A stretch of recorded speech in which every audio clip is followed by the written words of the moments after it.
Saudações, eu sou o Marcelo e esse é o canal Fator Cultural. Esse é um canal que aborda sobre temas ligados à comunicação estratégica e relações culturais internacionais. Eu sou recém-doutor em Política Internacional pela Aberystwyth University, no País de Gales. E ao longo da minha carreira acadêmica, eu venho pesquisando temas ligados à diplomacia cultural, diplomacia pública e história da propaganda. E eu decidi montar esse canal para compartilhar um pouco desse conhecimento que eu venho acumulando ao longo desses anos. E, portanto, esse é o segundo vídeo da série História da Propaganda. E ele complementa o vídeo anterior, que foi um vídeo introdutório da série, que apresentou as ideias mais gerais sobre as conexões entre propaganda, fake news e pós-verdade. E nesse eu vou trazer uma abordagem mais teórica que tem o objetivo de apresentar as principais definições e características da propaganda, de modo a dar as ferramentas assim, conceituais fundamentais para melhor entender esse poderoso mecanismo de persuasão e manipulação política e, claro, para poder acompanhar os próximos vídeos da série que vão tratar de temas mais práticos da propaganda a partir de exemplos históricos e casos específicos. Então, por favor, não esqueçam de se inscrever no canal para poder acompanhar melhor esses vídeos e vamos ao vídeo. Valeu! De modo geral, é possível entender a propaganda como uma prática política que engloba uma série de estratégias de comunicação voltadas para produzir um impacto cognitivo e psicológico num determinado público-alvo, visando resultados políticos. Em outras palavras, a propaganda atua instrumentalizando os fluxos e meios de comunicação em prol dos objetivos políticos do propagandista. Nesse sentido, ela visa instrumentalizar politicamente meios de comunicação como a imprensa, fotografia, rádio, televisão, internet, etc. Mas também expressões culturais como as artes plásticas, música, teatro, cinema, literatura, que também têm importantes funções semióticas e comunicacionais, com o objetivo sempre de manipular e instrumentalizar as imagens, discursos, notícias, informações, canções, filmes e publicações literárias difundidas por esses meios, de modo a moldar a percepção e o comportamento de um determinado público-alvo, almejando resultados políticos. Por exemplo, o historiador britânico Philip Taylor, especialista em comunicação estratégica e história da propaganda, descreve em seu famoso livro Munitions of the Mind, esse aqui, ele descreve a propaganda como uma comunicação deliberada de ideias destinadas a persuadir as pessoas a pensar e a se comportar da maneira desejada pelo propagandista. Portanto, nessa definição, Taylor destaca o caráter deliberado e intencional da propaganda, que leva a definição de propaganda como um tipo específico de comunicação estratégica que decorre, por exemplo, das decisões conscientes, metódicas e planejadas de empregar técnicas de persuasão destinadas a atingir objetivos específicos que se destinam a beneficiar quem organiza tal processo. Portanto, segundo Taylor, o que distingue a propaganda de outros processos análogos de persuasão é a questão da intenção. Esse é o ponto, a intenção. Ou seja, a propaganda nunca ocorre de forma acidental ou inconsciente. Sempre há intenção de manipulação do propagandista impulsionando essa política. Nesse sentido, Taylor define a propaganda como uma tentativa deliberada de persuadir as pessoas por meio de qualquer mídia disponível a pensar e depois se comportar da maneira desejada pela fonte. De modo geral, a propaganda é um meio para um fim, ou seja, um instrumento para alcançar objetivos políticos. E nesse sentido, ela é um processo pelo qual uma ideia ou opinião é comunicada a outras pessoas para um propósito persuasivo específico, que usa a comunicação para transmitir uma mensagem, uma ideia ou uma ideologia, projetada principalmente para servir aos interesses próprios do propagandista. Agora, para relembrar o que foi dito no vídeo anterior, retomando algumas das ideias expostas ali, vale a pena fazer uma conexão entre as definições, essa definição apresentada aqui de propaganda e os conceitos de fake news e pós-verdade. É possível descrever as fake news a partir dessa definição como uma expressão contemporânea desse modelo de comunicação estratégica, que tem como modus operandi a disseminação de informações distorcidas ou inventadas de modo a produzir notícias falsas, com capacidade de manipular a opinião pública. Ao passo que é também possível descrever a pós-verdade como uma estrutura cognitiva alternativa de produção de sentido, formada a partir da massiva disseminação, reprodução e reforço dessas fake news, que ao gerar uma comunidade de indivíduos interconectados, via redes sociais, que se relacionam através do consumo e compartilhamento dessas notícias falsas, formaria uma realidade paralela, em que os fatos do mundo real deixam de ter validade e que opera somente por meio dessa verdade customizada,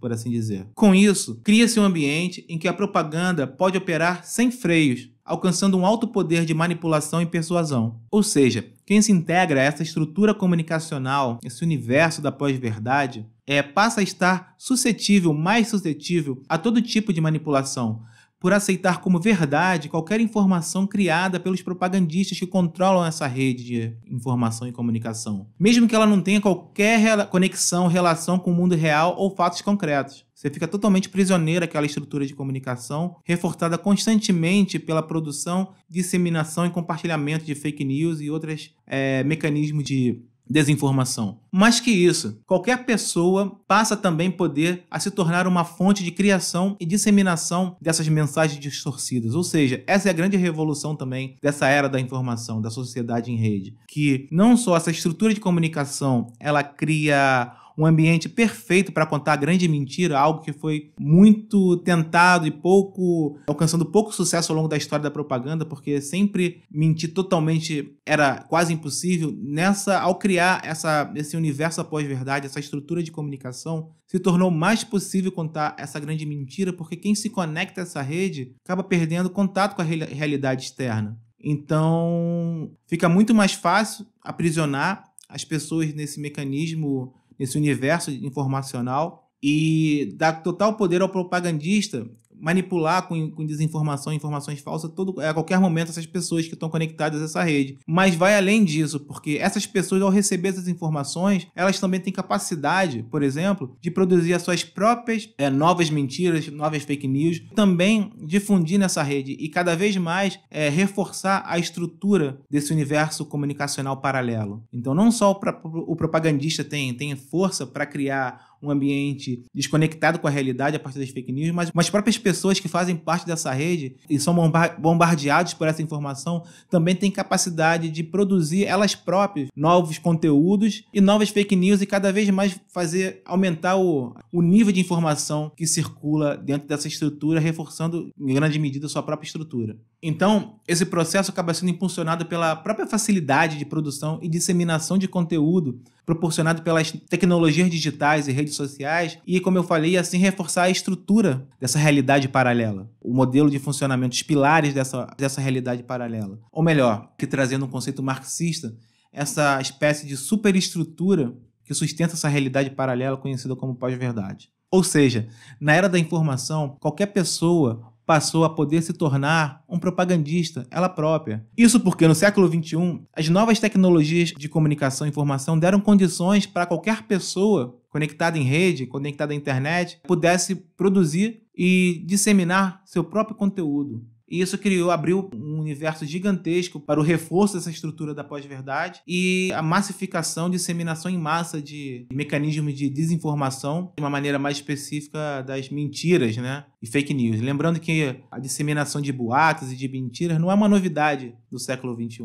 Sempre foi um recurso comunicacional instrumentalizado por políticos e governantes e grupos de interesse para causar criar algum fato social e provocar algum efeito político. Isso não é uma novidade. A novidade é justamente essa estrutura de comunicação ampliada em tempo real, global, instantânea, e que dá essa nova capacidade de qualquer pessoa produzir, né, como eu falei, conteúdo, disseminá-lo, cria toda essa nova estrutura de desinformação, de manipulação, de impacto semiótico, que aprisiona as pessoas e que consegue desconectá-las completamente da realidade factual, transportando-as para uma realidade paralela comandada por esses fluxos e núcleos e propagandistas produzindo a todo tempo mais informação, inundando a capacidade mesmo dessas pessoas poderem processar essa informação. Então esse novo cenário da era da informação acabou por, de uma certa forma, democratizar a própria prática da propaganda, ao tornar qualquer pessoa de posse de um computador ou um celular e com acesso à internet um propagandista em potencial. O que, na verdade, abre caminho para a emergência dos chamados engenheiros do caos, que são poderosos grupos financeiros e políticos com grande capacidade de disseminarem desinformação através de mecanismos de Big Data